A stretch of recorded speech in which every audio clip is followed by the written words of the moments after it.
Tonight, Democrats pushing for the release of the full Mueller report, and they're threatening subpoenas if they don't get it. Congressman Patrick Shanahan, he'll join us. The New York Democrat, he serves on the Intelligence Committee, which is ramping up probes of the president. Then a former federal prosecutor, he'll weigh in on the legal battle over that report and where he believes we go from here. Also, a look at stories around our viewing area, including a huge change that could be coming to New York City that would impact millions of people every day. Good evening and welcome to RFL. I'm Richard French, and we begin tonight at the U.S Mexico border and another threat from President Trump. Number one, Congress has to act. And number two, Mexico, they make so much money from the United States and so many other things, so many other assets. They have to grab it and they have to stop it. And if they don't stop them, we're closing the border. They'll close it, and we'll keep it closed for a long time. I'm not playing games. But acting Defense Secretary Patrick Shanahan apparently isn't in the loop. Mr. Secretary, has the Pentagon been asked to support the closure of the southern border?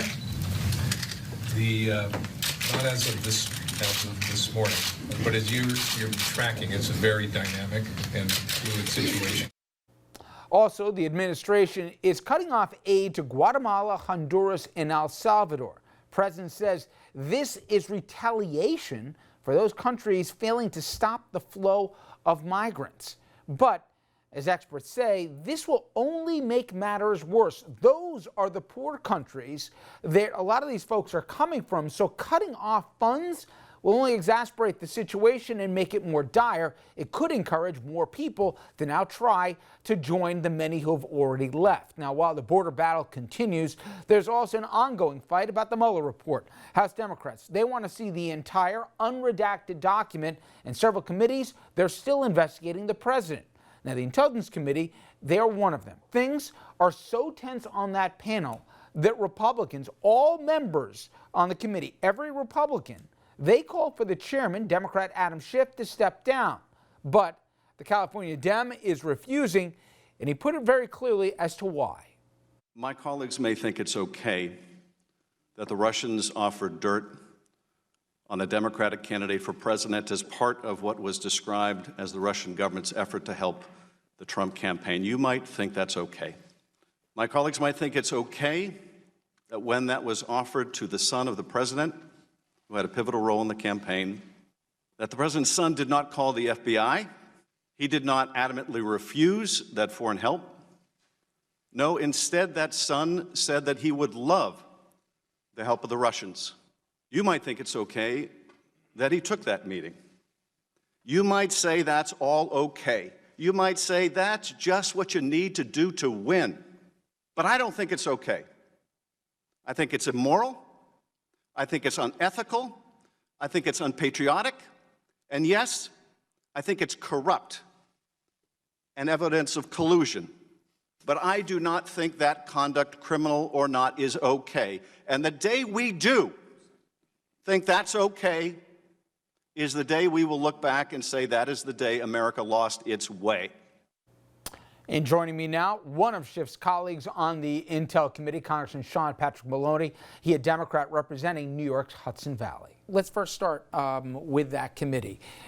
Where are we right now? How comfortable are you that the report that you'll see and that theoretically we'll see will be redacted only for where it needs to be? I'm pretty confident that we're going to get there eventually. It can't happen soon enough because, American taxpayers paid for this report. We should all see it. By the way, that's what happened with Iran-Contra. That's what happened with the Bill Clinton investigations. That's what has happened every time we've done a big investigation like this. Big national investment in knowing what Bob Mueller said. We should see the report. I think that'll happen. And until then, as best as possible, we should keep our powder dry on how we feel about it. To that end, for us to get the full picture, is the report enough?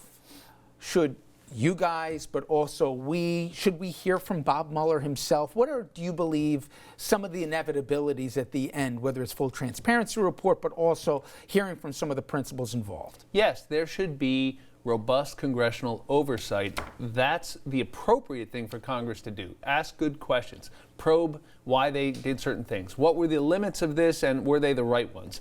And do we know the facts? And I think that as as dispassionately as possible should be the oversight role of Congress. And I think there's a role for all those things you just mentioned.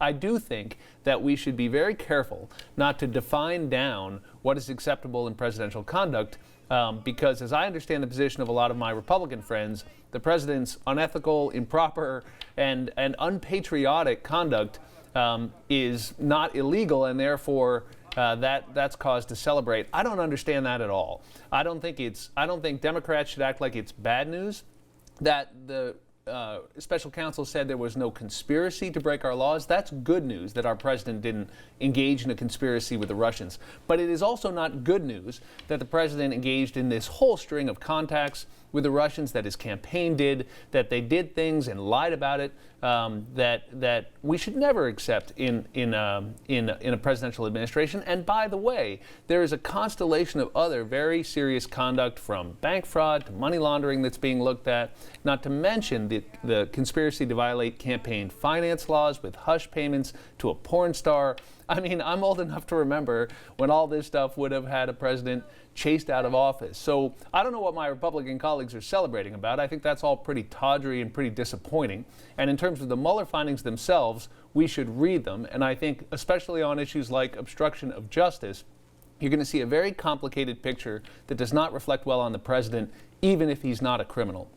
I get that there are the Devin Nuneses of the world, and I'll interject my own opinion here, who have embarrassed themselves here in a quest not to find the facts. But were you surprised that every Republican member on the Intelligence Committee just called for the resignation of the chair, Adam Schiff, and we just obviously heard his rebuttal to that as to why, and I think you echoed some of the same sentiments. But what does it say that every member of the committee says that he needs to go because he's a quote-unquote partisan for how he pursued this? Yeah, I just think it's very disappointing. I mean, you expect that from somebody like Devin Nunes maybe, but for Elise Stefanik, a New Yorker, for Will Hurd, a former CIA officer, to join that letter, I think will not be a moment that they're proud of, especially when all the facts are known. I think it shows you how strong the narratives are on either side of the divide, where otherwise good people can talk themselves into nonsense like that. Adam Schiff, no matter what you think about him, is a thoroughly decent, honest guy. He's a former federal prosecutor. He's very smart. And he's conducting this investigation because he believes there are serious questions here. Now, look, I think that we should probably stop using the word investigation and start focusing more on oversight. If there's going to be an investigation, there should be a serious allegation of wrongdoing or a kernel of wrongdoing that is already partially established. I think that would be my standard. But that does not mean this committee doesn't have as its primary goal and job the oversight of these areas, including foreign influence over the President of the United States. You mentioned, and I think you pretty clearly said where you believe the job of the committee you sit on and other committees related to this in the pursuit of fact. But there seems to be a divide since the release of the report, or at least since the completion of the report, let me say it that way, as to where the party should go. You have certain members, Congressman Tlaib, who's still pushing for impeachment. Other members, including from the freshman class, said, let's start talking about other things like the economy, healthcare, etc.